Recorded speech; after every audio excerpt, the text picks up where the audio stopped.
Good morning, everyone. I am very glad to be here with you after a long, long time of not being here with you. I don't quite remember the last time I was at Eastern Mennonite University.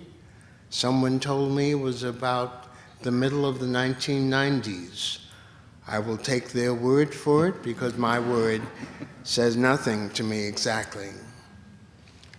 I want to work my way to a response to your question, okay? Because I'd like to make sure that everyone knows that I have been accompanied on this journey by my beloved wife, who became my wife just a couple of months ago. And I'd like to introduce my wife, Josie Harding. Would you stand so that others can enjoy you as well?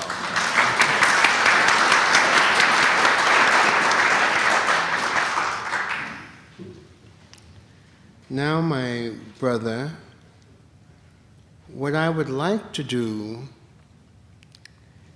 is to take the advantage of age and take that as an opportunity to put my question in place of yours, okay? That's a fair move. When I heard that there would be an opportunity for me to be with folks in the seminary chapel, I was very glad for the thought that I would be with students and faculty and others who love to explore ideas and to create new understandings. And I was especially glad that I would be with them, be with you, in a setting where I would not simply be preaching, speaking to you, but would be engaging with you in what the program says I think of as a conversation. As some of you know, I find life much more interesting when it's in dialogue than when it's a one-way street. And so I want to ask this question that is not confined to the seminary students, but available to all of you, if you would take it as a real question, not a rhetorical question, but a question that I'd like to hear a response to. And that is, when you read words like these from Martin Luther King Jr., when you hear those words,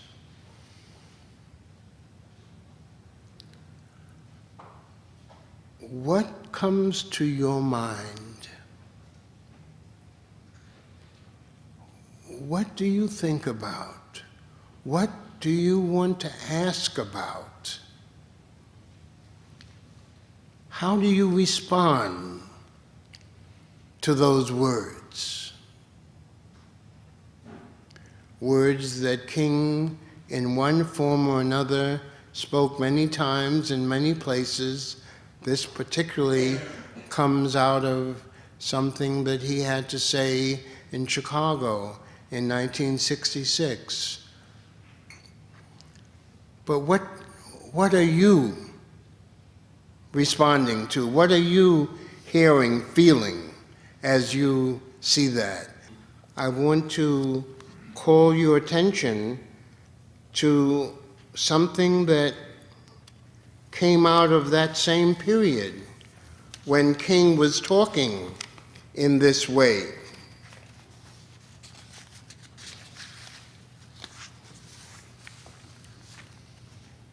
During that year of 1966, one of the great American journalists, David Halberstam, who later became known for his reporting out of Vietnam, during '66, Halberstam traveled around with King every day for about 2 weeks and heard and felt this kind of statement. And Matt, you might want to hear what Halberstam had to say as a result of that accompanying of King. King has decided to represent the ghettos.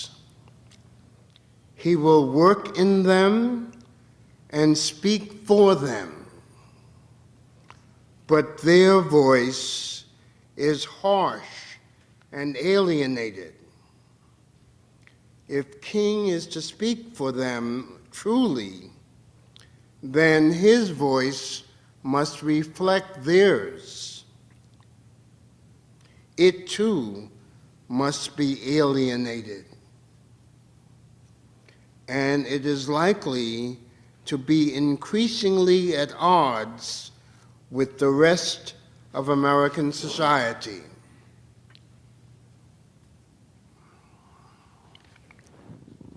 If you decide to accompany those who are shut out, then you have to be prepared for being in the place of the shut out.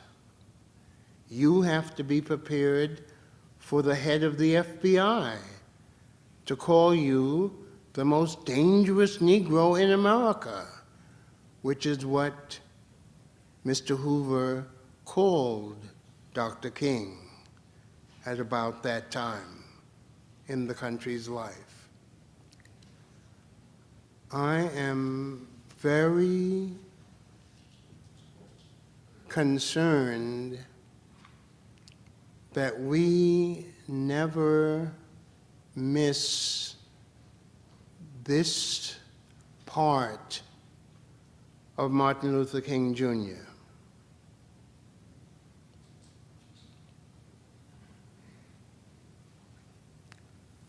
I am especially interested that those who are younger and who are still trying to find their way recognize that Martin Luther King chose to identify with those that he did not have to identify with. Does anybody know what kind of family King came from in terms of status in black or white America?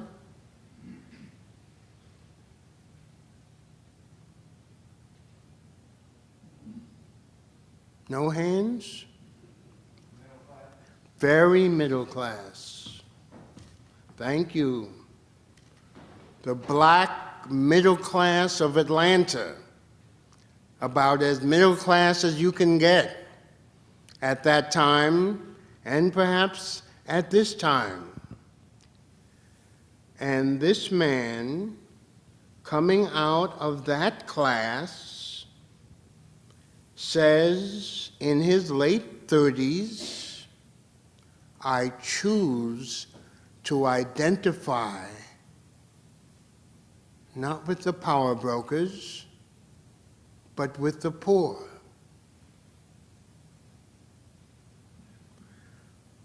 For me, that is a powerful statement. And it is a statement that I recognize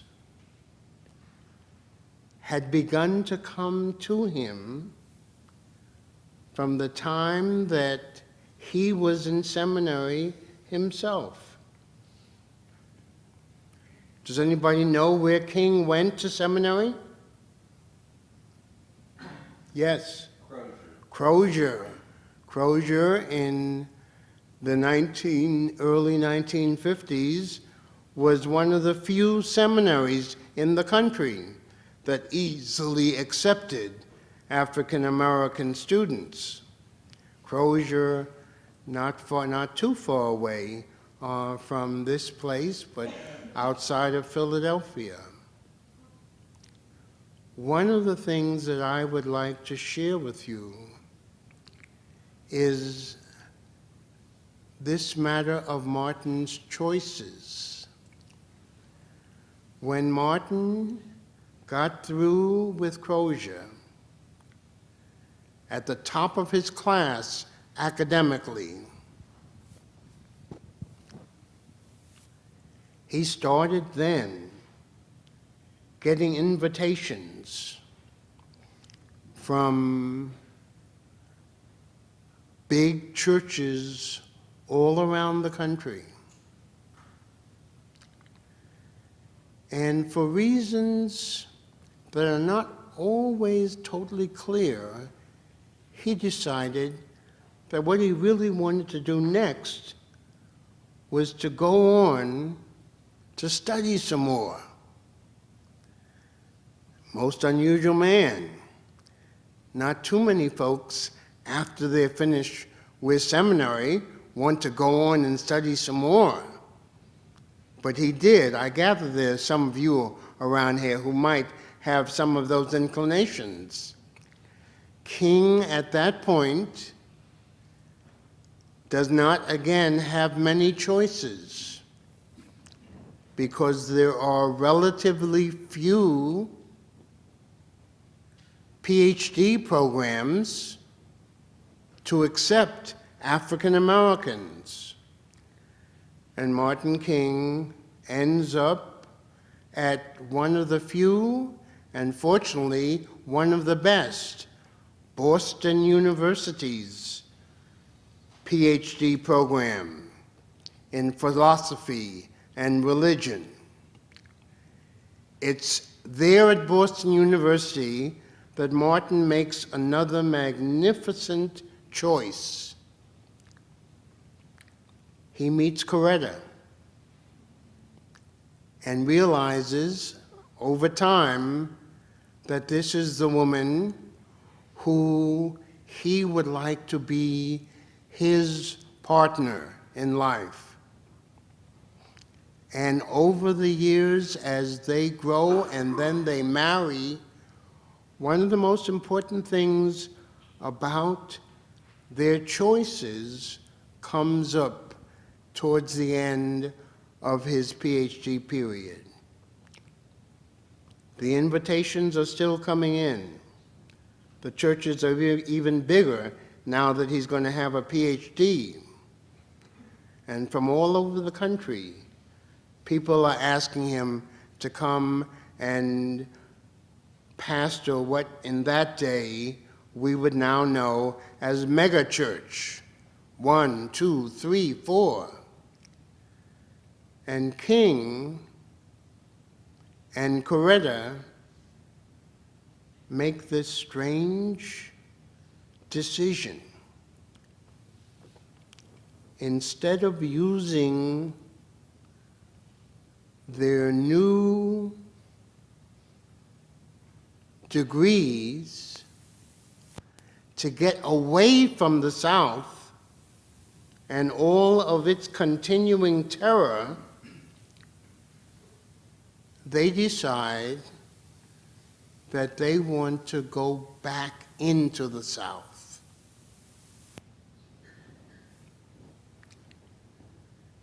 And King, when we see him first in a public way, has made with his wife this powerful decision to go back south, not to relatively escape to the north.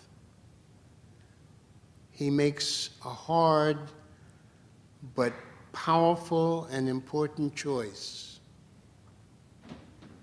And when we see him in the public sphere for the first time in Montgomery, Alabama, Martin has come still scribbling on his dissertation manuscript, not quite finished yet,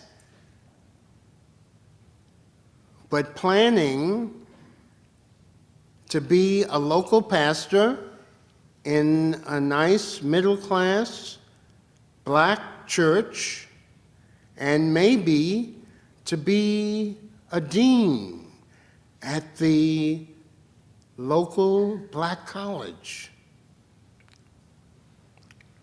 It is at that moment that there is another choice that I want to call your attention to. As he comes into town, he does not come riding on a great white steed.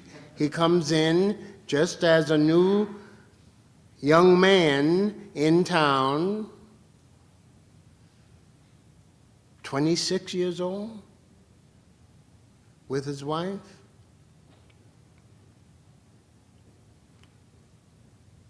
And a group of very ordinary people in that city of Montgomery who are black and full of determination not to continue to take the great indignities that they have had to suffer on the buses of Montgomery. A group of people come to him and say, Dr. King, in case you have any questions about what a PhD is for, we want to tell you. We need you to be our spokesperson in this organization that we are developing to work against the injustices of the Montgomery bus system. And Martin has to make a powerful decision, because it is not just about making speeches for the people there. What he knows, because he knows the South, is that if he becomes identified with a movement that opposes the status quo in Montgomery, he could be risking his life. And at that moment, he begins to articulate this, essentially, because he is standing with all the folks who can't afford cars, with all the maids and the porters and the janitors who are walking to work as a result of the determination to boycott the buses. He is standing with, speaking for the poor, the outcasts, the beaten. And King, throughout his life, continues to go against the grain of what's expected of middle-class folks, of what's expected of PhD folks. King decides, chooses to stand with the poor, to stand with the beaten up. And by the time that we get close to the end of his life, King is talking not simply about rights, civil rights. King is talking about organizing poor people, black, white, Native Americans, everywhere, to go to Washington to demand that the government stop sending its resources to the war in Vietnam and start sending the resources that are needed to the poor and to the broken of its own society. And then, of course, we find that he makes one other choice that is deeper than he could ever really know. At the end, as he's getting ready for the Poor People's Campaign, a call comes to him from his friend, Reverend James Lawson, in Memphis, Tennessee. And the call comes because Lawson, like the wonderful pastor that he is, has decided that he doesn't simply belong in the church, but that he belongs at the side of the garbage workers who are striking. And the garbage workers asked Lawson to ask his friend King to come and help them so that the world will know that they are in trouble. And King is given another choice: to continue on a relatively understood pathway of organizing now for a Poor People's Campaign, or to interrupt it and to go to stand with garbage workers. And he chooses to stand with the garbage workers. He repeats, in essence, that statement, so that it's no longer just a statement, but it's a life choice. And for me, that choice that King makes is one of the greatest challenges, I think, that is available to all of us to reflect on, to figure out what it means for us,